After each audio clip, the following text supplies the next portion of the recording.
Yo, salut à tous les amis, c'est Alex et bienvenue sur ma chaîne YouTube. Aujourd'hui on se retrouve pour la première vidéo deck profile sur le deck Strixstar, donc qui est présenté par la team Yugi. Il y aura directement leur chaîne YouTube dans les commentaires et dans la description. En tout cas, un grand merci à toi pour présenter pour la première fois le deck à la communauté. Donc j'aimerais beaucoup que les commentaires soient des commentaires constructifs. Ça sert à rien de dire non il faut jouer ça, non il faut jouer ceci, il faut jouer cela, sinon ça va pas, etc. Chacun joue un petit peu le deck qu'il veut. Et je trouve que c'est aussi ça la beauté dans Yu-Gi-Oh! C'est de construire un deck qui est assez compétitif, mais aussi le façonner un petit peu à sa façon. Et c'est ça qui est le top, je trouve. Donc je vous fais confiance pour dans les commentaires. N'hésitez pas à lui poser des questions si vous voulez d'autres informations au niveau de son deck, d'autres combos, etc. Je pense qu'il se fera un plaisir de vous répondre. Donc je lui laisse la parole, il va nous montrer un petit peu la présentation de son deck. Bah voilà, je vais me présenter très rapidement. Je suis Badlerix de la Team Yugi, donc la chaîne La Team Yugi. Voilà, on est une team, on fait des ouvertures, des duels par Skype, des decks profile, etc. J'ai entendu l'appel de Alex pour faire des decks profile sur sa chaîne, je trouvais ça très intéressant. Puis ça permet de faire connaître un petit peu les chaînes ou tout simplement les abonnés. Je trouve ça vraiment sympa, et donc je me suis proposé pour faire mon deck actuellement, mon deck Trickstar, voilà, que j'utilise le plus. Alors, tout simplement, un deck Trickstar de base, c'est censé être un deck burn. Donc on joue pas mal sur les burns, mais aussi on essaye de varier un petit peu. On essaye de leur ajouter de la puissance parce que clairement le main deck, l'extra, la structure Trickstar en manque. Donc voilà, on essaye de rajouter ça. Et puis c'est franchement un bon deck méta. Déjà il top, hein, mais je pense qu'il peut remporter quelques régio, etc. Donc je vais vous présenter ça rapidement, je vais vous montrer les combos, je vais vous expliquer aussi pourquoi, quelles sont les faiblesses et les forces du deck, et puis comment vous pouvez le contrer si vous aimez pas ça, parce que je sais que c'est un deck à la fois très aimé et très détesté pour notamment un combo que je vais vous montrer à la fin, qui est absolument craqué. Alors on commence à base avec 3 candidats Trickstar, voilà, donc c'est le meilleur monstre Trickstar, il vous permet d'aller chercher n'importe quelle carte Trickstar, c'est vraiment craqué. En plus, c'est le plus fort, hein. C'est pour ça que je vous ai dit qu'il manque un peu de puissance, il a 1800 d'attaque. Puis comme tous les Trickstar, il a un effet de burn. Votre adversaire active une magie au piège, vous infligez 200.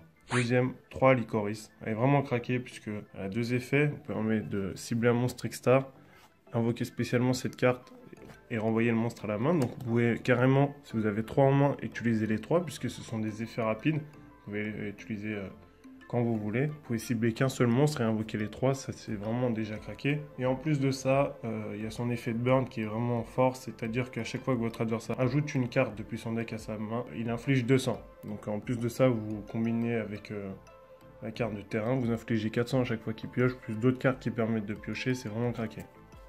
Fini avec le monstre extra avec un Lilibell, voilà. Si vous l'ajoutez à votre main en dehors de votre draw phase, donc il y a plein de cartes pour tuto comme Candina et d'autres encore. Et vous pouvez l'invoquer spécialement, elle peut attaquer directement, donc c'est vraiment pas mal pour des decks burn.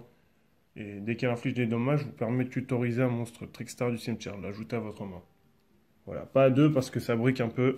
Ensuite, 2 mangeurs de millions. Bon, celle-là, elle est vraiment pas mal. Vous bannissez 5 cartes depuis votre main, votre terrain et ou votre extra deck. Donc vous faites votre extra deck parce que vous jouez un petit peu avec l'extra, mais le deck, ça va vous arriver de ne pas jouer beaucoup de cartes d'extra durant un duel. Donc vous pouvez le faire, elle s'invoque spécialement, et puis vous tapez un monstre adverse pendant la battle. Vous le bannissez face verso, ça cible pas, et c'est au début de la damage step, c'est vraiment très fort pour passer les gros monstres, genre Chaos Max, etc. Ensuite, on passe au N-Trap. 3 Hurluberlu. Bon, elle peut brick un petit peu, mais dans le format actuel, en tournoi en tout cas, elle est pas mal, puisqu'elle permet de gérer deck pendu, le match-up Trickstar, ou un petit peu les Light Swarm, c'est vraiment pas mal. Et puis je vais vous montrer à la fin, elle permet de faire, si vous avez toutes les conditions, faire l'un des combos les plus craqués du jeu. Donc encore 3 Ghost Ogre, voilà. Vous avez vu, je joue vraiment pas beaucoup de monstres parce que le deck est très stable, ça permet de monstre Trickstar, je veux dire. Le deck est très stable, donc vous pouvez vous permettre de jouer une multitude de cartes en dehors de la structure du deck, donc c'est vraiment très fort. 3 Ghost Ogre, on n'a pas besoin de présenter. 2 H. Vous pouvez en jouer 3, hein, c'est juste j'en ai pas une troisième. Voilà. Et pour finir avec les monstres and trap, Noise Units d'effet. Voilà. Donc je joue 19 monstres. Il y a 7 monstres extra, 2 monstres basiques et 10 monstres and trap. Ensuite on passe aux magies. 3 scènes de lumière. Voilà, c'est la magie du deck vraiment très fort parce que vous pouvez aller chercher évidemment avec Terraformation en 3 fois. Elle vous permet d'ajouter un monstre Trickstar depuis vos decks à votre main, donc elle tuto n'importe quel monstre Trickstar, c'est craqué. Elle a 3 effets, elle permet de gérer aussi les magies et pièges adverses posée. Elle peut pas être activée durant ce tour et elle a une phase, elle peut pas être activée, elle est détruite. Et le troisième effet, c'est vraiment l'effet qui permet de burn, c'est-à-dire qu'à chaque fois qu'un monstre Trickstar vous inflige des dommages, vous pouvez infliger 200 points de dommages aussi. Donc les effets avec les combos avec Lycoris, Trickstar Incarnation, etc., c'est craqué. La meilleure carte en dehors de la structure du deck, Bouc Émissaire, voilà. Ça vous permet de faire plein de links. Je comprends pas pourquoi elle n'a pas été au moins touchée à semi-limité. Deux pots des désirs, voilà, je passe assez vite les cartes, les staples. Deux cyclones, comme le pot, j'en joue pas trois parce que ça brique un peu et puis ça fait un peu lourd. Surprise du chef, deux rivales arrivées. C'est vraiment pas mal cette carte, ça remplace double invocation, c'est mieux parce qu'en plus c'est une jeu rapide, vous pouvez la poser, l'activer durant le temps de l'adversaire. Elle vous permet d'invoquer normalement un monstre durant votre battle. Donc comme avec Lycoris, vous récupérez souvent Candina, vous invoquez Candina, qui est là. Vous invoquez normal Candina, vous allez chercher par exemple la Lycoris, qui est ici. Vous faites effet Lycoris, vous récupérez Candina, vous pouvez activer ça et invoquer normalement, aller rechercher une deuxième Lycoris et refaire l'effet. C'est pas une seule fois par tour. Et vous pouvez le faire durant la battle phase adverse. C'est vraiment très fort. Une Monster Reborn, voilà, parce que ça a été des bans, c'est craqué. Pour finir, 3 pièges. 3 Trickstar Incarnation, c'est ce qui donne la force à ce deck. Hein. Cette carte est absolument craquée. Vous bannissez la main adverse. Ensuite, il y a 2 points, donc ça s'arrête là. Donc vous bannissez la main adverse et il repioche le même nombre de cartes. Donc ça veut dire que si vous faites le combo avec Hurluberlu que je vais montrer, vous bannissez la main adverse. Et ensuite, si vous pouvez lui bloquer le fait qu'il pioche, il pioche pas.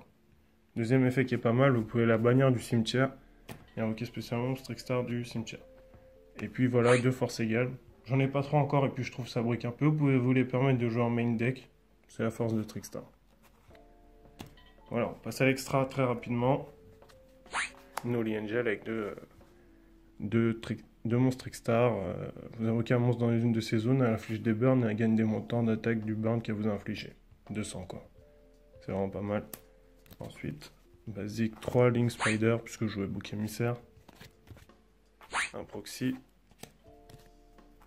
Un preneur Underclock. C'est vraiment cette carte, c'est une petite surprise, parce qu'en OCG, elle est en secret, nous elle est en commune. Bon, une fois, souvent les critiques, mais là on peut remercier Konami, parce que une ligne 2 qui pointe vers le bas, c'était la première en générique, quoi. Missus Radieux, j'ai dit en générique, hein, parce que là ça demande 2 monsters. Un Ningersu, pas mal, puisque vous jouez 3 Link Spiders, vous pouvez l'invoquer facilement. Un Decode Talker. Un Firewall pour les links. Saryuja que j'ai chopé en vidéo sur la chaîne Natimogi. Le Charge Borel, voilà le meilleur. Un Break Sword que vous invoquez facilement avec les Lycoris puisqu'elles sont niveau 3. Un acteur des résident des abysses, puisqu'il y a pas mal de abysses et de Lightswarm, Seigneur Lumière dans le méta actuel. Et pour finir, un Babushka pour temporiser. Et puis les jetons, puisque vous jouez Bouc Émissaire. Voilà, donc en fait, je vais vous dire un petit peu avant de commencer le combo.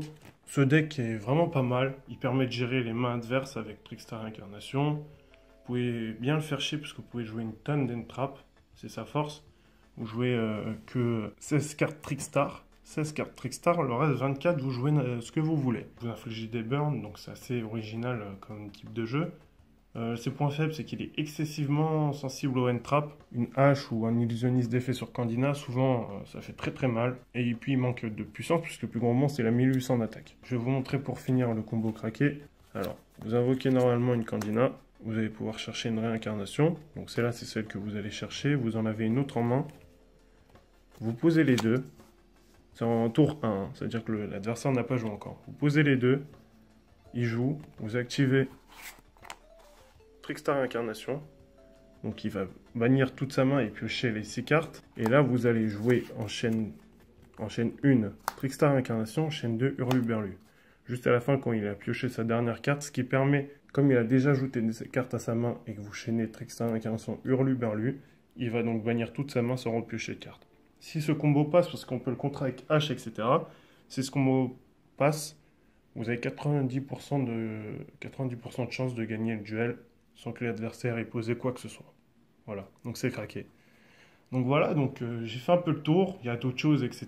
Mais je vous ai dit le principal. Voilà, donc je remercie encore une fois Alex de m'avoir permis de faire ce deck profile. Et puis je vous invite à aller checker ma chaîne, donc la Team Yogi, ça me ferait vraiment plaisir. À plus. Donc un grand merci à toi en tout cas d'avoir présenté ton deck. Si vous aussi vous voulez m'envoyer votre deck profile, n'hésitez pas. Le lien de mon adresse mail est dans la description. Vous avez juste à m'envoyer le lien de votre vidéo. Bien sûr, faites-le en privé parce qu'on ne peut pas avoir deux vidéos pareilles sur YouTube. Donc c'est très important d'envoyer votre vidéo en privé et je me ferai un petit plaisir de la montrer directement à la communauté. Donc ça peut aider aussi pas mal de youtubeurs, de plus petits youtubeurs pour me mettre un petit peu en avant. Mais si vous n'êtes pas youtubeur, n'hésitez pas aussi à m'envoyer vos vidéos et ça me fera un plaisir de les présenter directement sur la chaîne YouTube. Sur ce, je vous laisse. On se dit à demain pour une prochaine vidéo. Portez-vous bien. Salut, salut.